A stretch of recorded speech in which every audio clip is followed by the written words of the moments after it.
Hello friends, थंडीची सुरुवात झालेली आहे. चांगलीच थंडी पडायला लागलेली आहे आणि तुम्ही सुद्धा ही थंडी एन्जॉय करत असालच. थंडीची सुरुवात झाली की आपल्याला स्वेटरची आठवण होते आणि थंडीमध्ये जसं थंडी वाढायला लागते तसं जसं रात्रही मोठी व्हायला लागते. तसं पाहायला गेलं तर हिवाळा हा आपल्या हेल्थसाठी स्वास्थ्यवर्धक असा ऋतू आहे. पण या ऋतूमध्ये तशी योग्य अशी काळजी घेतली गेली पाहिजे तरच. तर चला बघूयात की या ऋतूमध्ये आपली ऋतुचर्या कशी असली पाहिजे जेणेकरून आपली तब्येत वर्षभरासाठी चांगली राहील. हिवाळ्यामध्ये आपल्या शरीरातील तिन्ही दोष म्हणजे वात, पित्त, कफ हे दोष समस्थितीत असतात आणि आपला जाठराग्नी म्हणजे आपली पचनशक्ती हाही चांगला असतो. आपण आपला आहार आपल्या जाठराग्नीप्रमाणे ठेवला, आपल्या भुकेप्रमाणे ठेवला तर आपण वर्षभरासाठी निरोगी राहू शकतो आणि आपले स्वास्थ्य आणि बल टिकून ठेवू शकतो. तर चला बघूयात की आपण आपले हिवाळ्यात आहाराचे आणि विहाराचे नियोजन कसे ठेवले पाहिजे. तर मी व्हिडिओच्या सुरुवातीला सांगितले की हिवाळ्यामध्ये रात्र मोठी असते, त्यामुळे हिवाळ्यामध्ये सकाळी उठल्या उठल्या लवकर भूक लागते. त्यामुळे हिवाळ्यामध्ये सकाळी उठल्यावर लवकरात लवकर पोटभरीचा नाश्ता करावा. तर नाश्त्यासाठी तुम्ही काय काय घेऊ शकतात? उपमा, पोहे, शिरा, गाजराचा हलवा, ड्रायफ्रुट्स, डिंकाचे लाडू, इडली, डोसा, वेगवेगळे पराठे या ऋतूमध्ये तुम्ही घेऊ शकता. आणि आपण दिवाळीमध्ये जे फराळाचे पदार्थ करतो तेही थंडीमध्ये घ्यायला हरकत नाही.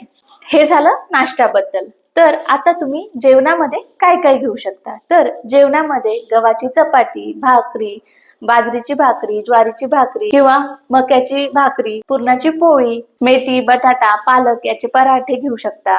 टोमॅटो, आमसूल, चिंचेचे सार घेऊ शकता आणि वेगवेगळी पक्वान्न थंडीमध्ये घ्यायला हरकत नाही. आणि भाज्या, तर हिवाळ्यात तुम्ही कुठल्या कुठल्या भाज्या खाऊ शकतात? तर जेही सीझनल भाज्या आहेत त्या तुम्ही खाऊ शकतात. भोपळा, सुरण, आळू, छोटी छोटी वांगी, पालक, लाल माठ, वालाच्या शेंगा हे खाऊ शकता. फळांमध्ये खजूर, बदाम, अंजीर, सफरचंद, बोर आणि ऊस हे खायला हरकत नाही. थंडीमध्ये आपली पचनशक्ती उत्तम असते, त्यामुळे जड पदार्थ खाल्ले तरी जास्त बाधत नाही. तर आता आपण बघूयात की कुठला आहार थंडीमध्ये घेऊ नये. या ऋतूमध्ये थंडी वाढलेली असते आणि कोरडेपणाही असतो, त्यामुळे शरीराला रुक्षता आणणारे पदार्थ खाणे टाळावे. अनावश्यक आणि न खाता उपवास करणे या ऋतूमध्ये टाळावे, कारण आपला जाठराग्नी प्रदीप्त असतो, म्हणजे आपल्याला व्यवस्थित या ऋतूमध्ये भूक लागलेली असते. तर जर आपण भूक लागलेली असताना जेवण नाही घेतले तर आपला जाठराग्नी मंद होऊ शकतो. म्हणून ह्या ऋतूमध्ये कडकडीत उपवास करणे टाळावे. थंड पदार्थ खाणे टाळावे, जसं की आईस्क्रीम, कोल्ड ड्रिंक्स किंवा थंड पाणी पिणे टाळावे. थंड आणि कफ वाढवणारे फळं खाणं टाळावे, जसं की सीताफळ, पेरू, केळी हे फळं थंडही आहेत आणि शरीरातला कफही वाढवतात, त्यामुळे हे फळं थंडीमध्ये खाणं टाळावे. शरीरात रुक्षता आणणारे पदार्थ खाणे टाळावे, जसं की वरई, नाचणी, वाटाणा हे पदार्थ शरीरामध्ये कोरडेपणा आणतात, त्यामुळे हिवाळ्यात कटाक्षाने टाळावे. हे झाले आहाराचे. तर आता बघूयात की विहाराचे नियोजन हिवाळ्यामध्ये कसे करावे. नंबर 1, व्यायाम. तर हा ऋतू व्यायामासाठी एकदम अनुकूल असा ऋतू आहे आणि ह्या ऋतूमध्ये जे शरीर बनते ते वर्षभरासाठी टिकते. आणि ह्या ऋतू असा आहे की आपण जास्त व्यायाम केला तरीही या ऋतूमध्ये बाधत नाही. तरीही यथाशक्तीच व्यायाम करावा. यथाशक्ती म्हणजे काय? तर आपल्याला झेपेल एवढा व्यायाम या ऋतूमध्ये नक्की करावा. मग व्यायाम तुमच्या आवडीचा असेल तो केला तरीही चालतो, जसं की योगासने, सूर्यनमस्कार, जोर, बैठका, जिम किंवा टेकडी चढणे यापैकी कुठलाही व्यायाम तुम्ही करू शकता, पण या ऋतूमध्ये दररोज व्यायाम करावा. नंबर 2, अभ्यंग.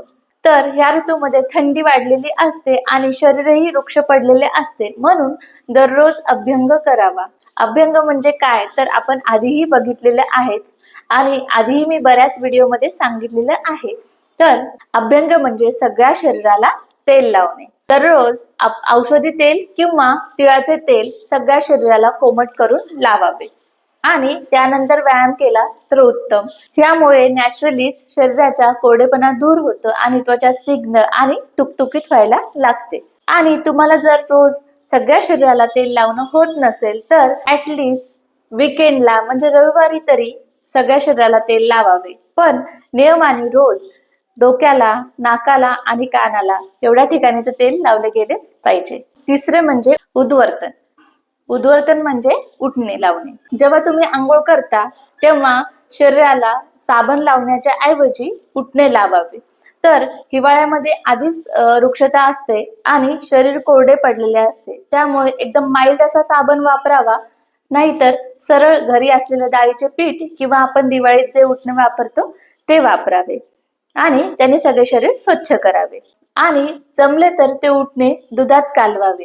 याने शरीर स्निग्ध व्हायला आणि नॅचरली मॉइश्चर यायला मदत होते. आणि महत्वाचे म्हणजे ह्या ऋतूमध्ये थंड पाण्याने आंघोळ करू नये. तुम्ही आंघोळ करत असाल, हातपाय धुत असाल, तोंडही धुत असाल तर गरम पाण्याचाच वापर करावा. ह्या सगळ्या गोष्टींची काळजी तुम्ही हिवाळ्यात नक्की घेतली पाहिजे. आणि असे सगळे रुटीन तुम्ही फॉलो केले तर तुम्ही वर्षभरासाठी निरोगी नक्कीच राहा. आणि तुम्हाला जर हा व्हिडिओ आवडला असेल तर नक्की लाईक करा आणि अशाच नवनवीन व्हिडिओसाठी चॅनलला सबस्क्राईब करा. धन्यवाद.